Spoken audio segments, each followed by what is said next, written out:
जो 2 साल का नियम बना है ये साबित कर रहा है, लेकिन लखनऊ दिल्ली में सब कुछ ठीक नहीं है। और इस प्रदेश ने जो डीजीपी दिए हैं, जो नई परंपरा शुरू की कारवाहक की, आप देख लीजिए 50 पायदान हैं। वो अधिकारी कितने निराश हैं, कितना मनी मन दुखी हैं कि उन्हें मौका नहीं मिला काम करने का। कितने आईपीएस होंगे जिन्हें मौका नहीं मिला, और अपने खासम खास और अपने पक्के को बैठाने के लिए, इसलिए कि जिससे कि बेईमानी की जा सके, जिससे अन्याय किया जा सके, जिससे कानून की धज्जियां उड़ाई जा सकें, इसलिए सरकार अपना ऐसा फैसला कराना चाहती है, नियम बनाना चाहती है कि उन्हीं के कोई न कोई बैठ जाए, जिनको खुद का अपना भविष्य नहीं पता है कि 2 साल चलेंगे कि नहीं चलेंगे, वो 2 साल के नियम बना रहे हैं। देखिए, ये फटकार कोई नई नहीं है। अभी तक के कार्यकाल जो देखेंगे आप, सबसे ज़्यादा हाई कोर्ट, सुप्रीम कोर्ट की फटकार अगर किसी को मिली है तो उत्तर प्रदेश सरकार को मिली है। समय समय पर उत्तर प्रदेश सरकार ने अनकॉन्स्टिट्यूशनल काम किए हैं, और उसका परिणाम ये है कि हाई कोर्ट और सुप्रीम कोर्ट हस्तक्षेप करता है। और हमें पूरा भरोसा है कि जितने भी अनकॉन्स्टिट्यूशनल फैसले लिए हैं सरकार ने, वो सब टर्न डाउन होने चाहिए। ये सुधार, हमारे पत्रकार साथियों को कहीं सुधार सुनने को मिल गया, ये सुधार नहीं है। डिवाइड का हिंदी क्या है? बांटो। डिवाइड एंड रूल नारा दिया था अंग्रेज़ों ने, और अंग्रेज़ तो चले गए लेकिन अपने वचन छोड़ गए। ये वचनवंशी लोग हैं अंग्रेज़ों के, इसीलिए इन्होंने इस तरह के नारा दिया था। ये भारत और ख़ासकर उत्तर प्रदेश का समाज ऐसे नारों को कभी स्वीकार नहीं कर सकता है। देखिए, गाज़ियाबाद शुरुआत है, और मैं तो चाहता हूँ कि दिल्ली से बेहतर गाज़ियाबाद बने। इसका प्रयास हम लोगों ने किया अपनी सरकार में। तमाम वो इंफ्रास्ट्रक्चर के प्रोजेक्ट जो बहुत ज़रूरी थे गाज़ियाबाद के लिए, वो नेताजी ने, या पुराने जो आप देखोगे इंफ्रास्ट्रक्चर के काम, वो कांग्रेस के ज़माने के दिखेंगे। इनका तो कोई काम दिखता ही नहीं है। इनका काम केवल ये है कि विनाश कर दो।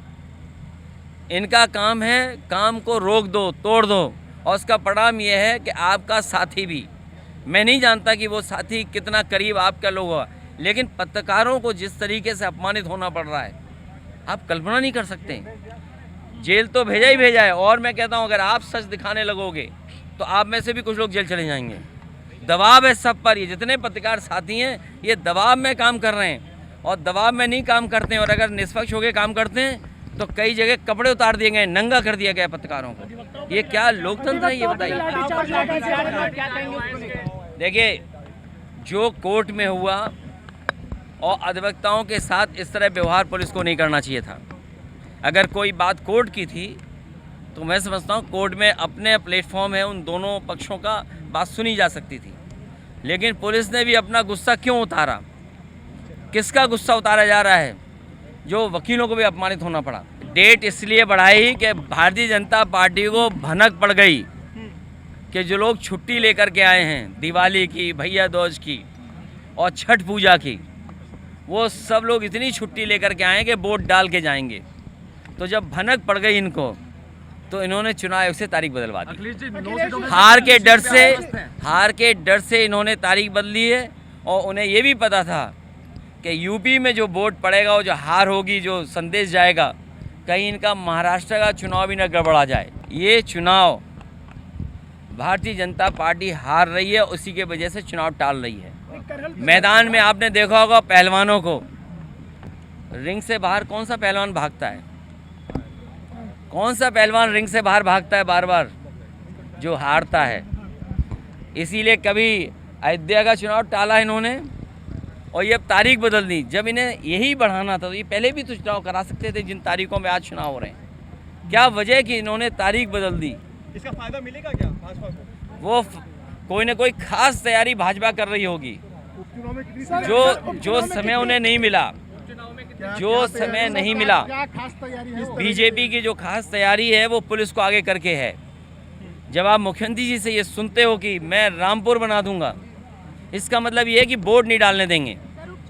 लोकतंत्र में या चुनाव आयोग इन बातों को देख रहा होगा कि इनकी तैयारी खास ये है कि वोट ना पड़ पाए। बूथ चिन्हित कर रहे होंगे ये लोग, बूथ चिन्हित कर रहे होंगे कि बूथ पर फोर्स लगा दो कि वोट निकले नहीं, जबकि फोर्स और एडमिनिस्ट्रेशन की जिम्मेदारी ये बनती है कि ज़्यादा से ज़्यादा वोट आए। ये केवल वोट रोकने की रणनीति बनाएंगे, इसीलिए इन्होंने हफ्ता बढ़ाया। और इन्हें पता था त्यौहार पे जो लोग आए हैं दूर से छोड़ करके, वो सब इन्हें चुनाव हरा देते। हमारी रणनीति साफ है, बूथ पे काम करिए। और आज हर वर्ग इनके खिलाफ है। व्यापारी जीएसटी से दुखी है। ये जो गरीब महंगाई का सामना कर रहे हैं, वे केवल गरीब के सामने संकट नहीं है। ये जो मल्टी स्टोरी बिल्डिंग में रह रहे हैं, इनको भी महंगाई का असर पड़ रहा है। और जितना भी जीएसटी से व्यापारी परेशान है, शायद इतना कभी व्यापारी परेशान नहीं रहा होगा।